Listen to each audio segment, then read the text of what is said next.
I conducted a survey from 15 individuals who are well versed in the RFID industry and gathered the top 5 biggest myths when it comes to RFID technology. So stay tuned because you don't want to miss it.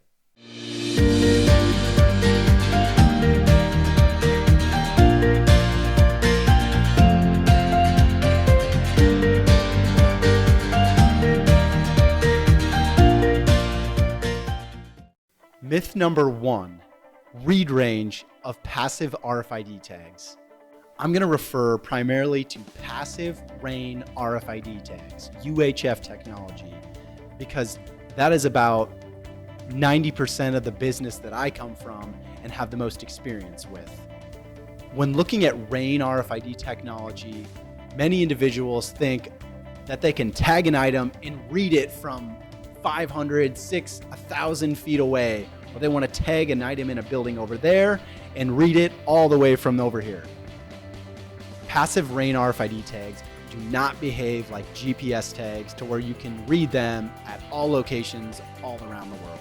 A reader will typically pick up a RAIN RFID tag up to about 60, 65 feet is a pretty good maximum read range, although there's some tags, depending on the reader you're using, that can pick up a tag from further. But for the most part, that 65 feet read range is close to topping out when it comes to RAIN technology. The other thing I want to note is people think of GPS, they think they're going to be able to access and see the location real time of every single tag that they utilize in their RFID system. It's not necessarily the case, although there are ways to set up a real-time location tracking system with RAIN RFID. It's a little more difficult and maybe a little more expensive. However, the cost that you save on the tags and hardware compared to a GPS system is pretty significant. Myth number 2, reading tags through metal. There are some OEM manufacturers or other RFID users that think they can tag a whole bunch of items or even like tools, and then they can throw them in their toolbox and then be able to take inventory by just pointing the RFID reader and reading their toolbox, collecting all the tags inside.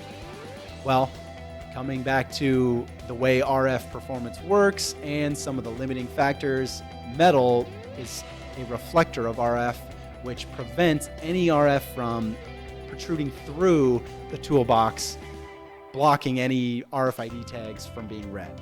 There are products on the market, such as the Universal product line from Metalcraft, that allows a user to read tags while on metal. That leads me to myth number 3, which is stealing credit card information with RFID. Now, it is possible to access the chip and NFC information on a credit card using RFID. However, it definitely takes a well-versed criminal who has skills and understanding of RF to not only access the data, but interpret and encrypt the data so that it's useful for the criminal. If you want to know more about the RF and the chip side of your credit card information and the security behind that, leave some comments below and I can make another video all about that topic. But I want to give you a pro tip about this concept.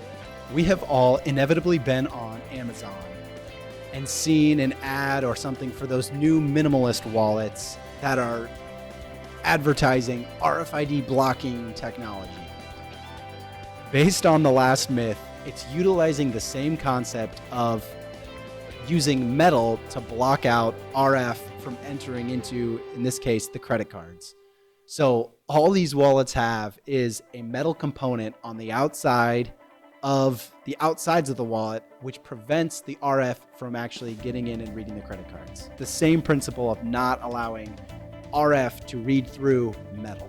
Myth number 4 is thinking all I need is my RFID reader and my tags and I got my RFID system.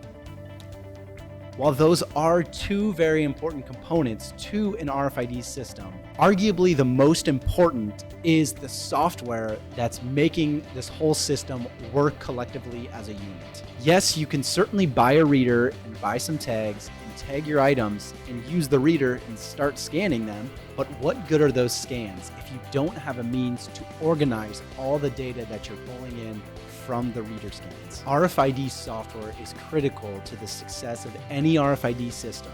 So I advise any user of RFID to, yes, look into the hardware from the reader and the tags, but certainly take the time to find the best RFID software for you. There are many types of RFID softwares out there on the line, but a great one that offers an awesome out-of-box solution is Trunk RFID. It's a simple to use, intuitive asset tracking and asset management software that can be downloaded on any mobile device, which allows you to quickly get up and running with minimal integration. I'll link down below to Trunk's website in the description as well. And finally, probably my personal favorite is there are businesses that are using RFID chips to track humans. When people think of this type of myth, they are back to the whole GPS, real-time location tracking, where they think tiny little microchips are being implanted on human beings so that they can see the location of them wherever they are.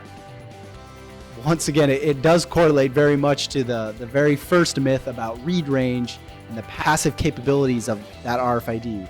Outside of passive RFID, there are some active technologies and other frequencies that can be read from great distances away. But when you pair that with being implanted in a human being, I don't know all the percentages, but I know that humans are filled with a significant percentage of liquid in the blood in our system. Such as metals are a reflector, we know that liquids are very absorptive of RF energy. So if an RFID tag, even if it is an active tag, is implanted in a human being, the blood in our system significantly reduces the ability for an RFID tag to function. I don't want to be quoted saying that it's not possible to use RF to track humans. However, at this state in the game, there aren't widely accepted or studies that show implantation of an RFID tag in a human is very functional, if at all. I hope you enjoyed the top 5 myths when it comes to RFID technology. I'm going to be continuing to put out content each and every week with the goal of doubling the content output that I'm currently giving you. So as always, if you like the content, make sure you subscribe, like this video, and share it with some of your friends, because it really does help me out to continue bringing this kind of content to viewers like you. So with that, leave some comments below on what other RFID concepts I can continue